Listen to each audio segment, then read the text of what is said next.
Welcome back to Seedtime and Harvest. Thank you for joining us again. Today we are at our sister Jackie's house to help her get her garden going. So please stay tuned as we assist our sister in getting her garden established.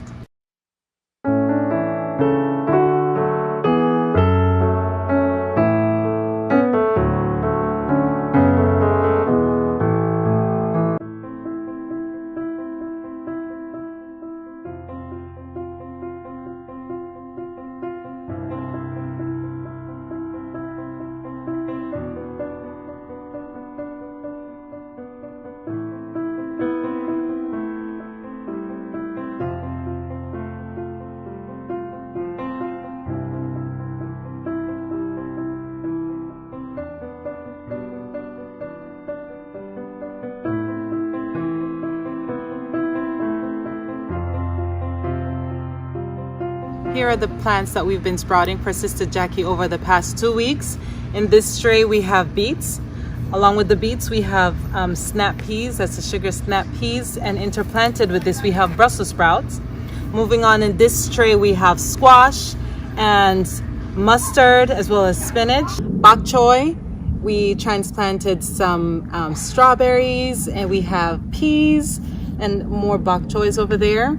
This is a fig plants that we transplanted off of our figs, and along with that we have a muscadine grape that we're going to get in our garden. We have some potatoes here that are started to sprout. We're going to add that as well, and those are vines from potatoes we're going to add to the garden. In this tray we had sprouted a lot of bok choy, but some of them didn't come up for some reason, as well as the soybean didn't come up, but thankfully she has some seeds, so we're going to put in the seeds to fill in the space where those plants didn't sprout. And these are pumpkins. These are the yellow pumpkins. In this tray we have these are broccoli, we have collards, and some lettuce. So we're going to get these spread out in our garden.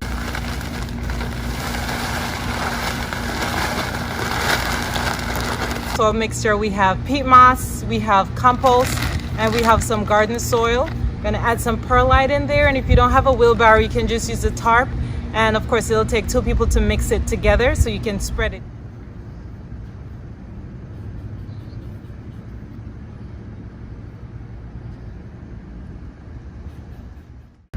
You always want to make sure you water before you plant. It prevents the plant from being shocked while being transplanted, and it also helps to keep the roots intact so you don't damage too much of your roots. We're trying to get some marigold and some other flowers to attract pollinators. We couldn't find any, so we have these are perennials. We're going to put them in.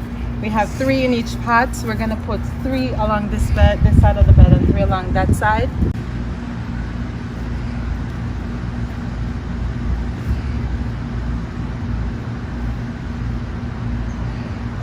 So we're going to use the wire twine to secure the top of the trellis. Okay. So you just cut, hold that something. Just cut above it, and we're going to bring it together, and you're going to wrap it.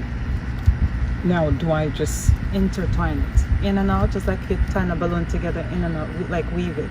Oh. Yes. And then up this way. And weave it together, and then weave that one around. And then secure both of them.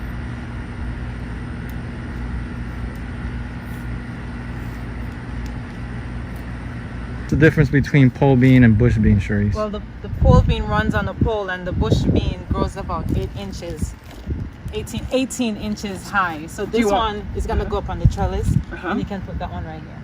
Okay. You do have twists. You have some twists. As the beans grow, you can secure it to the trellis, or just basically guide the bean onto the trellis by loosely twisting it, loosely attaching it with the twist.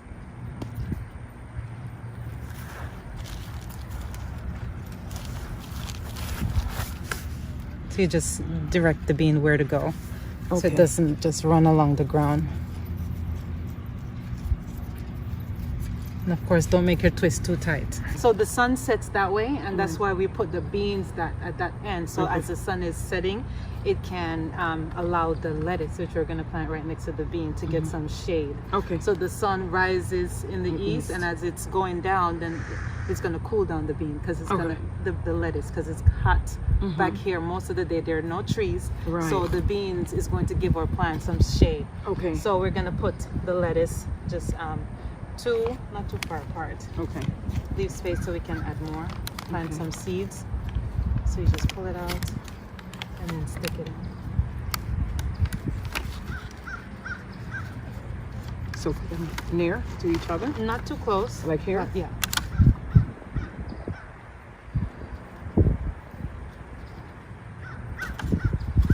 How far apart do you want the lettuce from each other? About 6 inches. Okay. This one is too gently separated. Put it in. Why did you separate it, Sharice? Because we don't want the plants to bunch together. These are leaf lettuce, so you can harvest the leaf. Will it produce more if you separate it like that? I mean, you'll get a more sturdy plant. You'll give one a better chance of surviving, so that they don't crowd out each other.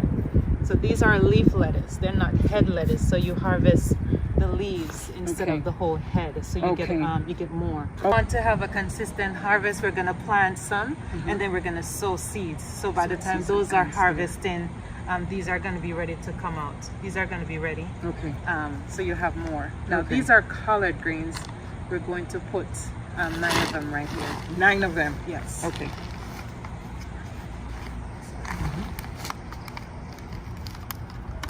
And it's the same. You can do. But the colors, the ground around them needs to be a little more compact, a little more space. So these need to be about 8 inches apart. Okay. And that's deep enough? That's deep enough. But when you put it in, just compact it a little bit. Okay. Why did you trim that leaf, Sharice? These were wilting a little bit, so we just removed them. How do you secure seeds for this? You just have to buy them and put them away?